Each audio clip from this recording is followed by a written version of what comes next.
नमस्कार, मैं अंकित एक बार फिर आप सभी का स्वागत करता हूं हमारे इस खास कार्यक्रम में। आज हमारे साथ मौजूद हैं विश्व गुरु डॉक्टर गौरी शंकराचार्य जी महाराज। तो चलिए जानते हैं जीवन का जो अभी तक का उनका अनुभव रहा है और एक जो गुरु होता है वो कैसे जो समाज है उसको नई दिशा दे सकता है। तो गुरुजी सत सत नमन आपके चरणों में। हरिओम नमस्कार। गुरुजी सबसे पहला तो मेरा यही सवाल रहेगा, आज की इस जो भाग दौड़ भरी जिंदगी है, आदमी कहीं न कहीं अपने उद्देश्यों से भटकता हुआ नज़र आ रहा है। क्या कहेंगे इस अध्यात्म के बारे में कि किस प्रकार आदमी को जो अपना जीवन है, वो जीना चाहिए और जो ये भागदौड़ भरी ज़िंदगी है, कैसे उसको प्रभु में लीन होकर अपना जो दिनचर्या है, वो भी चलानी चाहिए? बहुत बहुत धन्यवाद अंकित बाबू। और आपने शुरुआत में ही बड़ा सुंदर प्रश्न किया। संतों ने बड़ी सुंदर वाणी कही है, नटनी आई भेषधर लिया जगत सब लूट, धनवंत से निर्धन भयो सक्या न कोई छूट। अभी कलयुग का, वैसे तो 4,32,000 वर्ष की कलयुग की आयु है। कई विद्वान लोग ऐसा बोलते हैं कि अभी तो केवल 5300 वर्ष हुए हैं, कलयुग बहुत आगे है। लेकिन उन लोगों को अभी मैथमेटिक्स का ज्ञान नहीं है। धर्मशास्त्र कहते हैं 4,32,000 वर्ष में जब एक सूर्य ग्रहण लगता है 20,000 वर्ष नष्ट होते हैं, और एक चंद्र ग्रहण में लगभग 10,000 वर्ष नष्ट होते हैं, और एक चंद्रायण में 5,000 वर्ष नष्ट होते हैं। पिछले 5300 वर्ष में कितने सूर्य ग्रहण, कितने चंद्र ग्रहण और कितने चंद्रायण हुए, अगर आप इसका कैलकुलेशन करेंगे तो लगभग हम कलयुग के अंतिम चरण में हैं। इस अंतिम चरण में मनुष्य के पास दो बातें हैं। एक, हम भोग कैसे भोग सकते हैं, ये भावना बहुत ज़्यादा है। दूसरा, हाउ टू अर्न मनी, हम पैसे कैसे कमा सकते हैं। वर्तमान समय में जो परिस्थितियां हैं, इसमें मनुष्य का चिंतन केवल भोग और धन से अलावा कुछ भी चिंतन नहीं कर पाता है। उसका कारण यह है कि एक तो कलयुग का प्रभाव है, दूसरा श्रेष्ठ गुरुओं का अभाव, गुरुओं का अभाव भी है। अब गुरु लोग भी सब कामी हो गए हैं। केवल प्रपंच जो सत्संग कथा प्रवचन आदि भी जो करते हैं, वो भी सिर्फ अपने स्वार्थ के लिए करते हैं। वो भी केवल धन तक सीमित रह गए, उनका चिंतन, उनका विवेक केवल धन तक ही सीमित हो गया, जिसके कारण से जो शिक्षा की जो वास्तविक जो ऊर्जा है, शिक्षा की जो वास्तविक जो ताकत है, वो धीरे धीरे समाप्त होती जा रही है।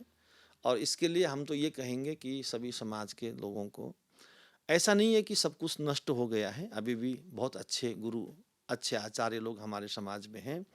और ब्रह्मचर्यम परम ज्ञानम ब्रह्मचर्यम परम बलम सर्वम लक्षणहीनोत्तम हन्यते ब्रह्मचर्यया। थोड़ा सा हर व्यक्ति को ब्रह्मचर्य की उपासना करनी चाहिए, और यही सद्बुद्धि का एक अच्छा सूत्र बन सकता है। ठीक कहा गुरुजी आपने। लेकिन अगर देखा जाए तो अध्यात्म और जो आत्मज्ञान है, आत्मज्ञान से क्या अर्थ है और जो लोग आपको देख रहे हैं, अगर एक आप समझाना चाहें आत्मज्ञान, काफ़ी जो हमने पॉडकास्ट देखे हैं, काफ़ी गुरु बताते हैं आत्मज्ञान के बारे में, सेल्फ रियलाइजेशन के बारे में, आप क्या कहेंगे? देखो, आत्मज्ञान का अर्थ सिर्फ इतना ही समझ के आप चलिए, मेरा ज्ञान, मेरा ज्ञान है। दो प्रकार का संसार होता है। जिसको हम देख रहे हैं ये मेटेरियल अर्थ है, ये भौतिक संसार है। एक जीवन और भी है जिसको हम आप स्पिरिचुअल लाइफ भी कहते हैं, आंतरिक जीवन। जो सेल्फ रिलैक्सपन जो हम लोग करते हैं, वो आत्मज्ञान का विषय नहीं है। आत्मज्ञान का अर्थ है कि स्वयं का ज्ञान हो जाना। इस दुनिया में जो कुछ भी आपको दिखता है, सब कुछ विज्ञान है। जो कुछ भी, यहाँ तक कि सूर्य चंद्र धरती आकाश, इन विषयों में जो जो आपके समझ में आता है, जो सुन सकते हो, जो देख सकते हो, जो बोल सकते हो, जहां तक भी आपका चिंतन जा सकता है, ये सब माया है। और स्वयं का ज्ञान ही आत्मज्ञान है कि मैं कौन हूं, मेरा उद्देश्य क्या है, मैं क्यों आया यहाँ। जब ये तीन प्रश्न का उत्तर व्यक्ति के अंदर प्रकट होते हैं और 3 प्रश्नों के उत्तर को जानने के लिए जब वो अपने जीवन को आगे बढ़ाता है, उसका जो अंतिम जो सार है वो आत्मज्ञान है।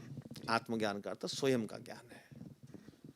गुरुजी जैसे कैसे पता लगाए कि उसका किसी मनुष्य का जीवन यहाँ पे क्यों आया है?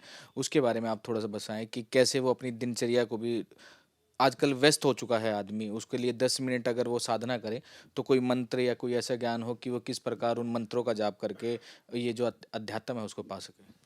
बड़ी सुंदर बात की अंकित बाबू आपने। इसके लिए 3 बातें बहुत महत्वपूर्ण हैं। पहली बात है आहार, हम खाते क्या हैं? अगर हमारा आहार ठीक नहीं है तो हमारे लिए आत्मज्ञान केवल एक शब्द है, क्योंकि जैसा खावे अन्न वैसा होवे मन। तो मन कैसे बनता है? अन्न से बनता है। तो हमारा आहार पवित्र होना चाहिए। दूसरा है हमारा व्यवहार। हम जब लोगों से मिलते हैं, संसार में सभी से मिलते हैं, हम कैसे मिलते? कहीं केवल अपने स्वार्थ तक सीमित होकर के हम लोगों के साथ मिलन तो नहीं कर रहे हैं। कहीं मैं अपने लाभ के लिए किसी का साथ अन्याय तो नहीं कर रहा हूँ, है ना? तो जो व्यवहार है ये बहुत महत्वपूर्ण पार्ट है। तीसरी बात आती है निदिध्यासनम। कुछ देर बैठ करके हम 24 घंटे में लगभग केवल 24 मिनट संसार के लिए नहीं, रिश्ते नातों के लिए नहीं, संबंधों के लिए नहीं, पद प्रतिष्ठा के लिए नहीं, धन दौलत के लिए नहीं, केवल स्वयं के लिए। जब आप स्वयं के लिए कामना जब करने लगोगे कि उस वक्त संसार के सभी संबंधों से जब आप ऊपर उठ जाएंगे, तब आपको ये पता लग जाएगा कि भीतर भी एक ऐसी ऊर्जा है जो आपकी अंतर्दृष्टि की कामना अनंत समय से कर रही है। जब हम उसकी तरफ प्रवेश करते हैं तो धीरे धीरे जीवन का रहस्य हमारे समझ में आने लग जाता है। उसके लिए एक परम गुरु की आवश्यकता होगी। अगर एक अच्छा गुरु मिलता है और अगर हम में एक अच्छा शिष्य बनने की कला हमारे अंदर है, तो निश्चित है कि हम एक दिन उस पर हम लोग विजय जरूर पाएंगे। मैं इस पर एक किताब लिख रहा हूँ, बहुत जल्दी प्रकाशन में लाऊंगा। और मैं ये चाहता हूँ कि दुनिया का हर आदमी बहुत जल्दी 5वीं क्लास पढ़ा हुआ व्यक्ति भी आत्मज्ञान को कैसे प्राप्त कर सकता है, इस पर मैं एक किताब लिख रहा हूँ। बहुत खूब गुरुजी। लेकिन कई बार हम जो गुरु हैं, गुरु को पहचानने में भी काफ़ी सोच विचार करना पड़ता है, जीवन में देखना पड़ता है कि किस गुरु के पास जाए। अगर हम आपसे जानना चाहें कि एक गुरु की कैसे परख करें, क्योंकि काफ़ी दर्शक ऐसे भी होंगे कि वो गुरु की तलाश में हैं, वो चाहते हैं कि हम किसी गुरु के सानिध्य में जाएँ। तो कैसे एक गुरु को की उन्हें जो परख की जाए और किस गुरु के पास उन जाए? देखो, किसी भी गुरु के पास जाएं कोई दिक्कत नहीं है। हमने एक किताब लिखा था, उसमें कुछ बातें गुरु पर हमने लिखा था। गुरु गुरु कही सब विश्व पुकारे, गुरु सोई जो भ्रम निवारे। बहुत गुरु है अस जग माही, हरे न मारे भव दुख नाही। पाखंडी पापी व्यभिचारी, नास्तिक कुटिल वृतबकधारी, अभिमानी निंदक सट नटकर, दुराचार अबला युत लंपट। असगुरु कबहू भूल न कीजे, इनको दूर ही से तज दीजिए। क्या समझ में आया? आज संसार में ऐसे लोग अधिकांश मिल रहे हैं, लेकिन जो कामी है, क्रोधी है, लोभी है, प्रपंच में रहता है, उन गुरुओं का त्याग कर देना चाहिए। तो कैसे गुरु के पास जाना चाहिए? निगमागम रहस्य के ज्ञाता। निगम आगम माने जो जन्म और मृत्यु के रहस्य को भली भांति जानता है। निष्पृह हित अनुशासन दाता, जो स्वयं में भी अनुशासित है और पूरे जगत को यह अनुशासन सिखाने की सामर्थ्य रखता है। दया क्षमा संतोष संयुक्ता, जिसके अंदर दया भी हो, क्षमा भी हो, संतोष भी हो, प्रेम भी हो। हाँ, परम विचारवान भव मुक्ता, जो इस संसार में रहते हुए भी जिसकी मति, जिसका चिंतन इस संसार से परे रहता है, ऐसे गुरु के सानिध्य में ही ज्ञान प्राप्त हो सकता है। उससे अलावा तो बाकी तो लोभी गुरु लालची चेला, दोनों नरक में ठेला ठेला है। ये कुश्ती होती है ना, कुश्ती दोनों पहलवान होते हैं, तो एक दूसरे को गिराने की प्रयास करते हैं ना। लोभी गुरु लालची चेला, दोनों नरक में ठेलम ठेला। तो संसार ऐसा ही है। धर्म का व्यापार हो रहा है, कर रहे हैं लोग, लेकिन धर्म व्यापार का विषय नहीं है। धर्म एक जीवन जीने की कला है, एक ऐसा जीवन जिस जीवन को हम भगवान के रूप में देखते हैं। धर्म का अर्थ ही भगवान बनने की विधि है। हम तो मनुष्य भी नहीं बन पाए, ये हमारा दुर्भाग्य है ना। धर्म का अर्थ ही भगवान बनना है। हाँ, इस दुनिया में जितने भी लोग हमको दिखते हैं ना, ये सब भगवान के ही अंश है। सूर्य और सूर्य के किरण अलग कभी नहीं हो सकते। इसी तरह से धर्म और मनुष्य कभी अलग नहीं हो सकता। दुर्भाग्य है हमें अपने जीवन में उस धर्म की स्थापना हम नहीं कर पाते हैं, जिसका परिणाम कहीं न कहीं दुखमय रहता है। आजकल हमने देखा है गुरुजी कि जो मनुष्य है वो धन के पीछे भागता है, वो साधना को भूल चुका है, वो जीवन जीने का जो उसका उद्देश्य है, जब गर्भ में वो रहता है, वो जिस उद्देश्य से आता है वो भूल चुका है। क्या आप क्या बताना चाहेंगे कि जो आज देखा जाए धन ज़रूरी है या अध्यात्म? धन तो अनादिकाल से ही जरूरी था। देखो, धन धन का अभाव, धन तो धन होता है। धन और माया में बड़ा फर्क होता है। धन का अर्थ होता है जिस वस्तु से ये जीवन निर्वाह हो जाए, उसका नाम धन है। प्राचीन काल में भी राजा लोग जो होते थे ना, राजा लोग, उनके गुरु राज्य के एक कोने पे बैठते थे और राजा भी राजकोष से धन गुरु के पास देते थे, ताकि वो यज्ञ करते थे, तप करते थे, साधना करते थे, गुरुकुल की स्थापना करते थे। तो उन सभी बातों में धन की आवश्यकता तो रहती थी। धन की प्राप्ति गलत नहीं है, धन तो नीड्स है, जरूरत है, लेकिन माया गलत है। धन में और माया में फर्क है। धन उसको कहते हैं जो आप जीवी को, मैं भी भूखा ना रहूं साधु न भूखा जाए, जो इस प्रवृत्ति से जो मेरी कमाई होती है वो धन है। और जो कभी मिटे ही नहीं वो माया है ना। तो धन की आवश्यकता सबको होती है, परंतु माया से थोड़ा सा दूर रहने में फायदा होता है। आपकी इन्हीं बातों के लिए जो दर्शक हैं वो काफ़ी दिन से हमसे रिक्वेस्ट आई कि गुरुजी का एक बार फिर पॉडकास्ट कीजिए। गुरुजी, वहीं एक सवाल तृष्णा को लेकर भी होगा। कई लोग तृष्णा के पीछे भागते हैं क्योंकि जो व्यक्ति की तृष्णा है वो बढ़ती जाती है, वो शांत नहीं होती। तृष्णा को कैसे कंट्रोल किया जा सकता है और जो मनुष्य है तृष्णा पे कैसे वो विजय पाकर जो जीवन है उसको अपना सुचारू रूप से चला सकता है? देखो, मेरे को आपकी बात से एक बात याद आई। एक महान राजा हुए भर्तरी, बाद में उन्होंने संन्यास लिया। तो उन्होंने एक किताब लिखा, नीति शतकम। उन हाँ, नहीं विक्रमादित्य की नहीं, ये राजस्थान के भर्तरी राजा हुए, राजा भर्तरी, हाँ, उनके उसमें आए राजा हुए। तो उन्होंने अपने नीति श्लोक में एक बड़ी सुंदर बात लिखी है। निस्सो बष्टि शतम शतम दशशतम लक्ष्यम सहस्राधिप लाक्षेश क्षितिपालतम क्षितिपति चक्रे शताम वांचति चक्रेश पुनरेन्द्रताम सुरपतिम ब्रह्मम पदे वांचति ब्रह्मा शैव पदम शिवो हरिपदम आशा मधीको गतः। मनुष्य की इच्छाएं कभी पूर्ण नहीं होती है। जिसके पास कुछ नहीं है वो कहता है, हे मालिक, हे परमात्मा, हे भगवान, कम से कम आज पेट में जो भूख लगी है ना, ये भूख मिटा दे। लेकिन जिसकी भूख मिट जाए वो कभी रोटी की कामना नहीं करता। वो सोचता है जेब में 100 रुपये हो तो क्या आनंद है। 100 वाला 1000 चाहता है, 1000 से लाख चाहता है, लाख से करोड़ चाहता है, करोड़ से अरबपति बनना चाहता है। उसके बाद भी वो तृष्णा खत्म नहीं होती। फिर वो सोचता है कि पैसे तो बहुत हो गए, लेकिन समाज में रुतबा नहीं है। अगर मैं यहाँ से निकलूं तो लोग कहें दादा राम राम। हाँ, पहला उसके नगर से शुरू होता है, फिर स्टेट में जाता है, फिर पूरे प्रांत में फैलता है, फिर जो है पूरे देश में। वो चाहता है कि अभी तो मैं इस देश का अगर प्रधानमंत्री बन जाता तो कितना बढ़िया है। और पता लगा कि मोदी जी प्रधानमंत्री बनने के बाद एक अभिलाषा बाकी रह जाएगी ना, राष्ट्रपति कैसे बनना है। और राष्ट्रपति भी तो भारत का ही बनेगा। तो एक राजा हुआ सिकंदर, तो सिकंदर ने पूरी दुनिया में राज किया। क्या समझ में आता है। तो लास्ट में उनकी आंखों में से भी आंसू आए। उन्होंने कहा, तुम कितनी ही तृष्णा करो लेकिन तुम खाली हाथ जाओगे। जब मनुष्य ये चिंतन करता है, मनुष्य की तृष्णा कभी खत्म नहीं होती है। एक ज्ञान ही एक ऐसा विषय है जो तृष्णा नाम के घोड़े पर लगाम लगा सकता है। ज्ञान, ज्ञान का अर्थ एक समझ है। तो जैसा यहाँ से आया था ना, तू ऐसा ही यहाँ से जाएगा। तेरा एक बुलबुले का एक टाइम है।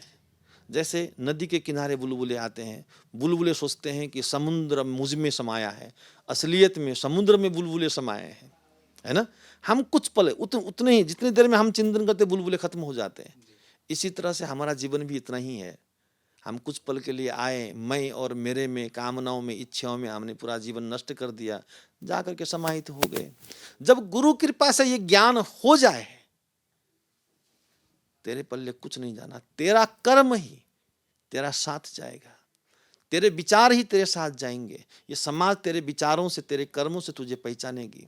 अगर तुझे अमर रहना है तो इस जीवन में तू जीवन जीने की कला का उदय कर।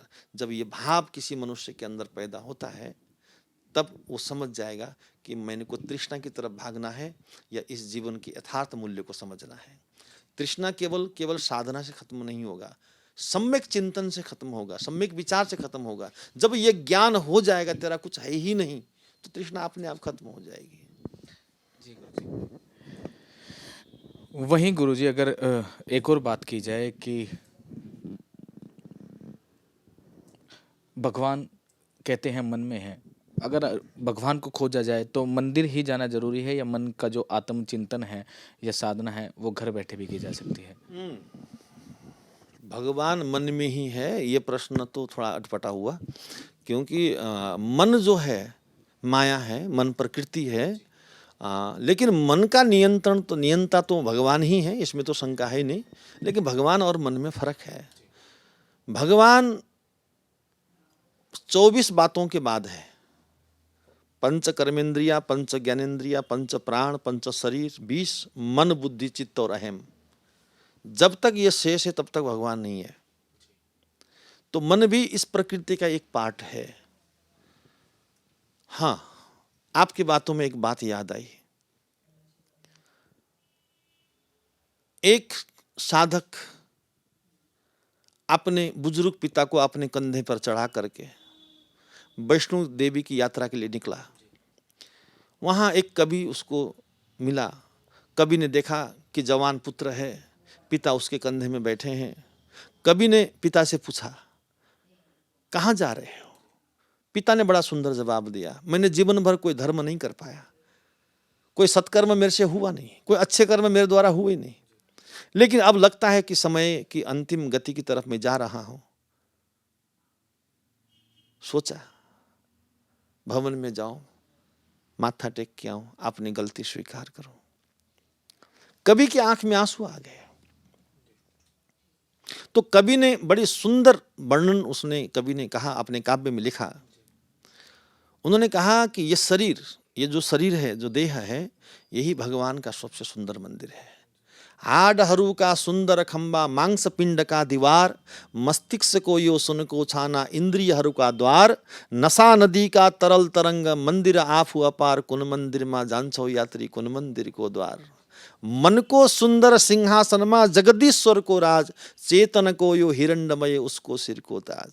उसने कहा कि ये जो हड्डियां हैं इस मंदिर के स्तंभ हैं, ये जो चमड़ी है, मांस है, इस मंदिर की दीवार है। इसमें बहने वाला रक्त गंगा, यमुना और सरस्वती है। ऐसे नदी के मन रूपी सिंहासन के ऊपर स्वयं परमात्मा रहता है। ऐसे परमात्मा का त्याग करके जब तू युवा था, तेरे शरीर में शक्ति और सामर्थ्य थी, तब तक तो तूने कुछ किया नहीं। जब तेरी इंद्रियां निष्क्रिय हो गई तो भगवान को पाने के लिए चल पड़ा। इससे बड़ा दुर्भाग्य कुछ नहीं है। भगवान, हम पंचदेव उपासना के साधक हैं, हम पंच देवताओं की उपासना करते हैं, मंदिर में जाते हैं, ये सच है। परंतु इसको समझना होगा, जिसने अपने भीतर के राम को नहीं देख पाए वो पाषाण में कभी राम नहीं देख पाएगा। उसने पहले, अगर राम को देखना है, राम से मिलना है, राम को जानना है, तो वो तो सबसे पहले अपने भीतर के ही पट खोलना होगा। बाहर तो प्रतीकात्मक है, आप जाइए, श्रद्धापूर्वक नमन करिए, क्योंकि मंदिर का अर्थ है जहाँ जाकर के मन रुक जाता है। दीर का अर्थ रुक जाना, स्टेबल हो जाना, वही मंदिर है ना। अगर तुम भीतर से मन से रुकना शुरू हो गए, तुम पर गुरु कृपा हो जाए तो भीतर से राम प्रकट हो जाएगा। इससे सुंदर बात तो कोई हो ही नहीं सकती है ना। मंदिर जाना चाहिए क्योंकि वो हमारे संस्कार है, लेकिन राम मुझ में रहता है, ये भी सच है। वहीं गुरुजी काफ़ी लोग ये भी कहते हैं कि जैसे फ्री हो गए, वो एक आयु के बाद वो ध्यान आसना या अध्यात्म की ओर जाते हैं। आदमी को कब से जो अपने जो अध्यात्म की यात्रा है वो शुरू कर देनी चाहिए? बड़ी सुंदर बात कही, आध्यात्म की यात्रा कब से शुरू करनी चाहिए। हम तो एक बात कहते हैं भैया, चलते फिरते नित्य नियम से जपिए सोहंग नाम, सोहंग श्वास श्वास में क्या सुबह क्या शाम, है ना। कभी आपने ऐसा महसूस किया है कि भूख बहुत ज्यादा लगी हो, शाम को 7 बजे का इंतजार किया हो? मुझे नहीं लगता कि आपने इंतजार किया होगा। आपने इंतजार तो भूख का किया होगा, रोटी का इंतजार नहीं किया होगा। रोटी तो आपने तभी खा लिया जब आपको भूख लगी। जरूरत भूख की है, जरूरत प्यास की है। जब भूख लगे, जब प्यास लगे, तब खा लेना चाहिए, तब पी लेना चाहिए। आपने पूछा कि कब से करना चाहिए? अगर भूख है, अगर प्यास है जीवन को जानने की, जीवन को समझने की, उसके लिए कोई टाइम नहीं है कि हम एक समय के बाद, एक अवस्था के बाद हमारे जीवन में कोई विशेष बात आए कि नहीं। मैं तो कहता हूं ये जो ब्रह्मचर्य, मनुष्य के जीवन की जो 4 अवस्थाएं हैं, ब्रह्मचर्य, गृहस्थाश्रम, वानप्रस्थ और संन्यास, उसकी जो पहली कड़ी है वो ब्रह्मचर्य है। ब्रह्मचर्य अवस्था में ही उसने स्वयं की यात्रा प्रारंभ कर देनी चाहिए।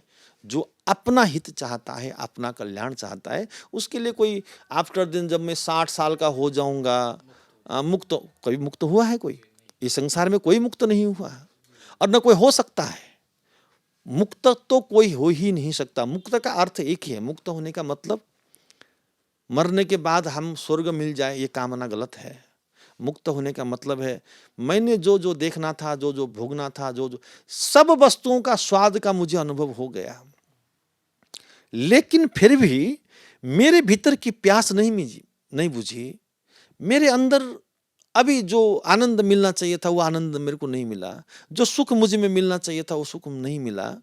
इसका मतलब है कि सुख और आनंद कहीं और है। जिसके लिए मैं भाग रहा था सब के सब निष्फल हो गए। जब ये भावना मनुष्य के भीतर से जागृत होगी तब वो सत्य की तरफ अग्रसर होना शुरू हो जाता है। जी गुरुजी। वहीं गुरुजी एक सवाल मेरा यही भी रहेगा कि प्रारब्ध और कर्मों में क्या अंतर है? काफ़ी असमंजस रहता है प्रारब्ध और कर्मों को लेकर भी। थोड़ा-सा उस पे भी आप अपना प्रकाश डाल दें कि गुरुजी कर्म और प्रारब्ध में क्या अंतर है? बहुत सुंदर बात है, लेकिन उलझा हुआ विषय है ये। प्रारब्ध और कर्म दो नहीं है, एक ही है। कैसे? आपने कर्म को कहा, जो अभी आप कर रहे हैं उसको आपने कर्म कहा। जो आप कर्म करके आए हो और जिसका परिणाम आपके सामने आ गया उसको क्या बोला आपने? प्रारब्ध। नहीं समझ में आया? जो आप करके आए हैं उन सभी कर्मों का जो परिणाम जब भुगतने के लिए आप तैयार हैं उसको प्रारब्ध कहेंगे।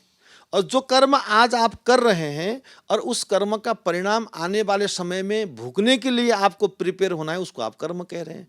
कर्म और प्रारब्ध दो नहीं है, एक ही है। जो मैं कर चुका हूं वो कर्म बदल के प्रारब्ध में आ गया, और जो मैं आज कर रहा हूं वो कल के लिए आज का कर्म मेरा प्रारब्ध होगा। तो कर्म और प्रारब्ध दो नहीं है। तो प्रारब्ध को समझ करके कर्म को परिवर्तन करना, कर्म का चिंतन करना, सम्यक कर्म करना, कि ऐसा कर्म करें जिसके कारण से जो प्रारब्ध में मैंने जो कर्म किया उसका जीवन स्वरूप आज मैं दुख रूपा जो भोग रहा हूं और आने वाले समय में आज के कर्म का दुख रूप मुझे प्राप्त न हो, उस कर्म को सुधारने की जो गति है यही श्रेष्ठ होगा। वहीं गुरुजी हमारे पिछले पॉडकास्ट में एक दर्शक ने कमेंट किया था कि गुरुजी से ये सवाल ज़रूर कीजिएगा, क्या हम अपने कर्मों से जो हमारा भाग्य है उसको बदल सकते हैं? और कैसे-कैसे जो हम अच्छे कर्म करके अपने भाग्य को बदल सकते हैं? अब आपने बहुत सुंदर प्रश्न किया, मजा आ गया। श्रीमद् भागवत महापुराण के 18,000 श्लोक हैं, उसमें मंगलाचरण के प्रथम अध्याय के प्रथम श्लोक में ही आपके प्रश्न का रहस्य छुपा हुआ है। सच्चिदानंद रूपाय विश्वोत्पत्त्यादि हेतवे तापत्रय विनाशाय श्री कृष्णाय वयम नमः।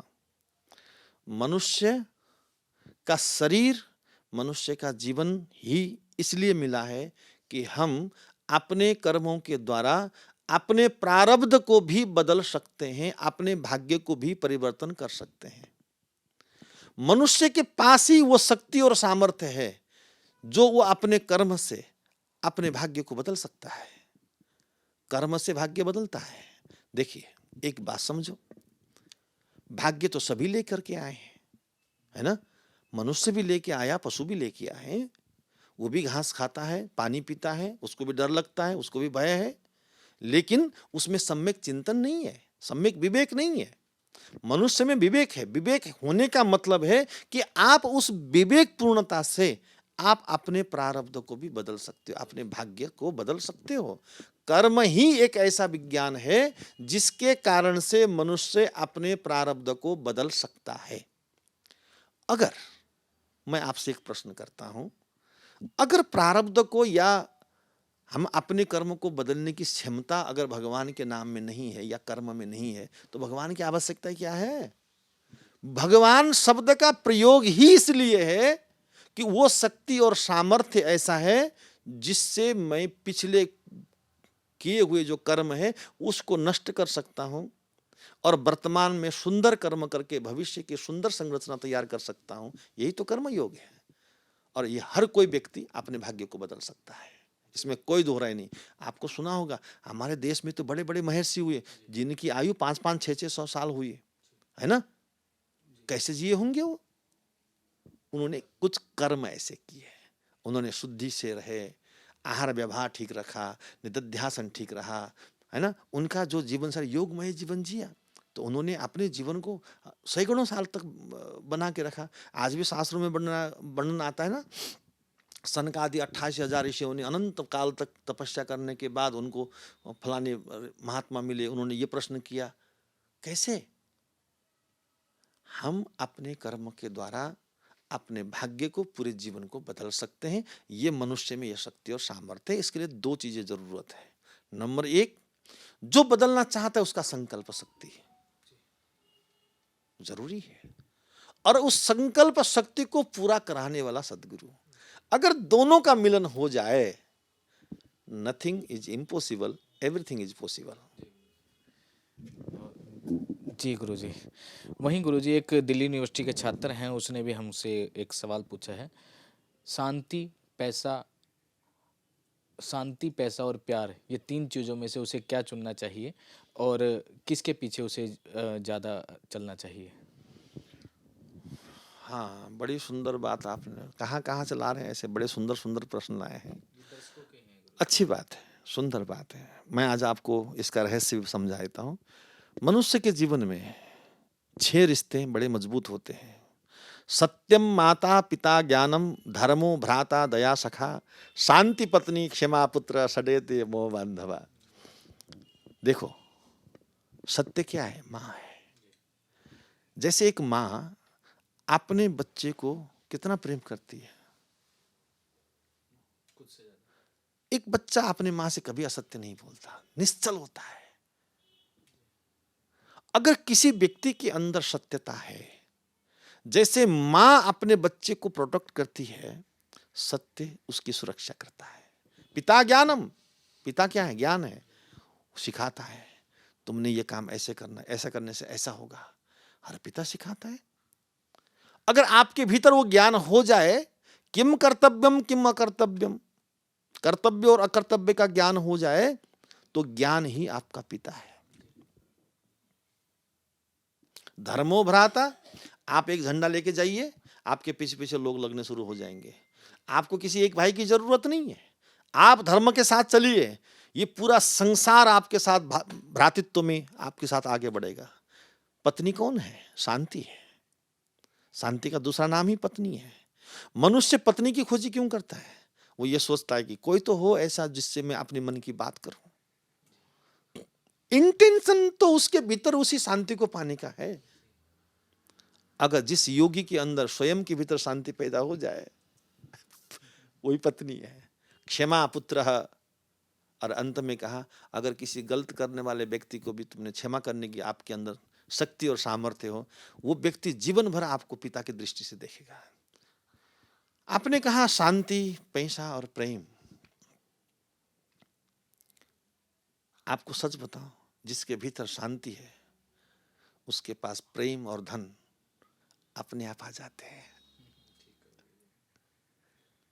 प्रेम में शांति संभव नहीं है, पैसे में भी शांति संभव नहीं है, लेकिन शांति में प्रेम भी संभव है, शांति में धन भी संभव है। इसलिए पहला काम शांति की कामना करो, सब कुछ अपने आप आ जाएगा। जी, धन्यवाद गुरुजी। वहीं गुरुजी एक और सवाल हमारे पास था कि वो बताते हैं कि उन्हें मृत्यु से काफ़ी डर लगता है। बार-बार कि उन्हें सच्चाई जीवन की यही है मृत्यु, लेकिन डर लगता है। वो कहते हैं कि गुरुजी से ये सवाल पूछेगा कि जैसे अगर मृत्यु के भय से कैसे बचा जा सकता है? हाँ, मृत्यु, वो तो पहले मर चुका है, उससे भय क्या होना? देखो, हर मनुष्य की देखने की दृष्टि अलग है। आप जहां से यहां आए हो और यहां से वापस वहीं जाएंगे। जब आप यहां से उठेंगे, गंतव्य तो वही होगा जहां से आप आए हैं, लेकिन वहां तक पहुंचने के लिए वक्त तो लगेगा ना। जितना भी समय लगे, घंटा लगे, आधा घंटा लगे, लेकिन आपकी यात्रा यहीं से शुरू हो गई है। मनुष्य का जन्म जैसे ही होता है, उसी समय वो मृत्यु को पा लेता है। हाँ, बात अलग है, उस मृत्यु का पूर्ण विराम एक टाइम है, जिसको हम डेथ कहते हैं, वो पूर्ण विराम है। मृत्यु तो पहले हो चुका है। जिस दिन हम इस धरती में आए, उसी दिन मृत्यु हो जाती है। इसको इस ढंग से समझें, आप किसी हॉस्पिटल में जाइए, आप डॉक्टर से पूछते हैं, मेरा फलाना व्यक्ति यहाँ एडमिट है, सांस तो ले रहा है ना? मतलब जीवन से आपका प्रेम हुआ। सांस लेने का अर्थ जीवन है और सांस छूटने का अर्थ मृत्यु है। आप इस जीवन के अंदर जितनी बार सांस को लेते हैं, उतनी ही बार आप सांस को छोड़ते हैं। इसका मतलब है, अगर आपकी आयु 50 वर्ष की है, तो 50 में से 25 वर्ष आपका जीवन रहा और 25 वर्ष आपकी मृत्यु हुई। आपने जीवन से प्रेम किया, और जितना प्रेम आपने जीवन से किया, उतनी ही भयभीत आप मृत्यु से हुए। यही आपका दुर्भाग्य है। मृत्यु से भयभीत नहीं होना, मृत्यु एक आनंद है। अगर आप मृत्यु को समझ जाओगे, मैं कहता हूं, मृत्यु से श्रेष्ठ कुछ है ही नहीं। वास्तव में मृत्यु ही जीवन है। सांस को बिना छोड़े सांस लेने की प्रक्रिया कहां से शुरू होगी? हाँ? जिसका समापन नहीं होगा, उसकी नई ऊर्जा कहां से आएगी? जिस पेड़ में बीज पैदा ही नहीं होगा, उसके पेड़ पुनः कैसे बनेंगे? मृत्यु भय नहीं, मृत्यु वास्तव में जीवन है। बस जरूरत है एक परम गुरु की, जो इस रहस्य को जानता है। जिसको भी मृत्यु से भय लगता है, उसको कहना, तुम गुरु की खोजी करो।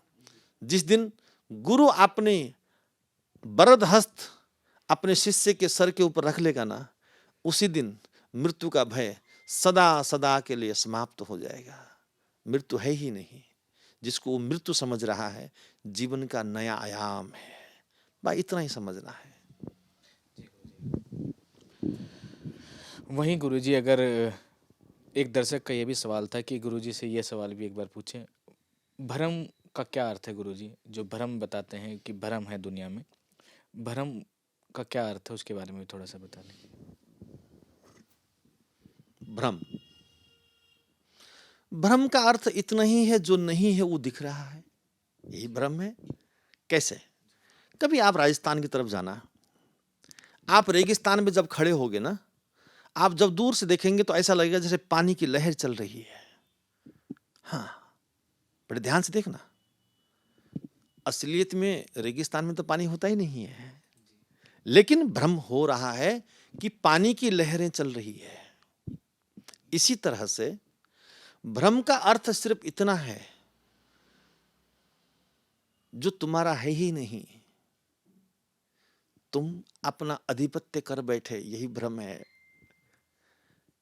उपनिषद में एक बड़ा सुंदर उक्ति आता है, जैसे मनुष्य किराए के घर में रहता है,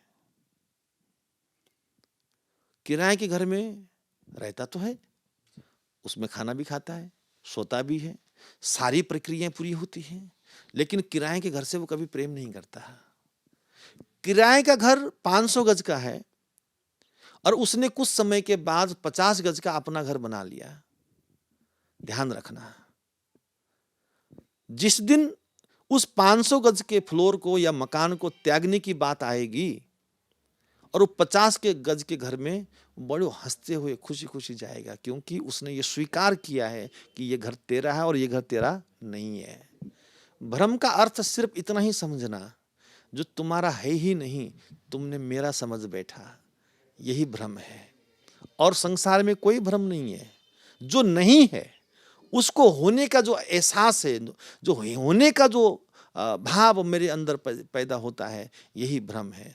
और इस भ्रम से निकलने का एक ही सूत्र है। मैं कई बार कहता हूं, इस दुनिया में मेरे को छोड़ के सब दुखी हैं।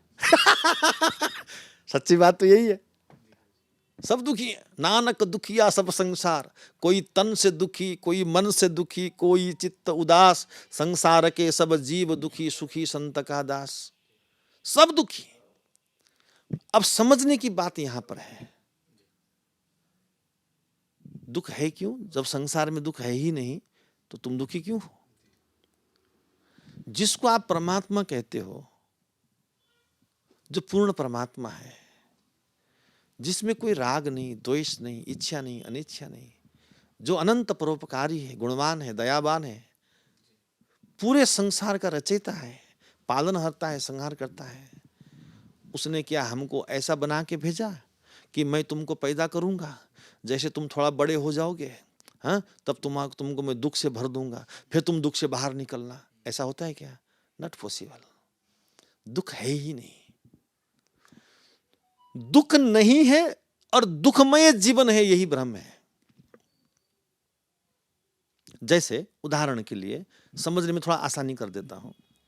कभी पहाड़ों में गए आप? कैसा लगता है आपको? अच्छा लगता है, बुरा लगता है? अच्छा लगता है, पक्का ना? कभी जंगलों में भी गए होंगे, हरे भरे जंगलों के बीच में उन पेड़ों के नीचे की जो छाया है, कैसा लगता है आपको? बुरा लगता है क्या? उगते हुए सूरज को जब आप देखते हो, बुरा लगता है? और अस्त होते सूरज को देखेंगे तो कैसा लगता है? आसमान के तारों को देखिए छत में खड़े होके, बुरा लगता है क्या? अच्छा लगता है। पहाड़ों की झरनाओं को देखो, सुख लगता है, दुख लगता है? लगता है। आप खाई के किनारे जाके बैठ के देखो, अच्छा लगता है। समुद्र के किनारे बैठो, कितना अच्छा लगता है। बीच के किनारे जहां पानी ही नहीं है, रेगिस्तान में जाके देखो, वहां भी आनंद है। आप मुझे बता सकते हो दुख संसार में है कहां? आप पंछियों की चिचिहाट में बड़ा आनंद है, बहते हुए झरनों में आनंद है, प्रवाहित नदियों में आनंद है, खिलखिलाते पशु पंछियों को देखते हैं तो आनंद है। प्रकृति में ऐसा कोई विषय ही नहीं है जहां दुख हो, लेकिन हम पूरी तरह से दुख में डूबे हैं। इसका मतलब है कि हमारे अंदर भ्रम है। परमात्मा ने दुख बनाया ही नहीं, मैं दुखी जीवन जी रहा हूं, इसका अर्थ भ्रम है। इसको जो ट्विस्ट करने का, इस भ्रम से बाहर निकलने की जो विधि है, उस विधि का नाम ही तो गुरु है। नहीं समझ में आया? जो विधि है, विधि, गुरु का अर्थ कोई स्ट्रक्चर नहीं है।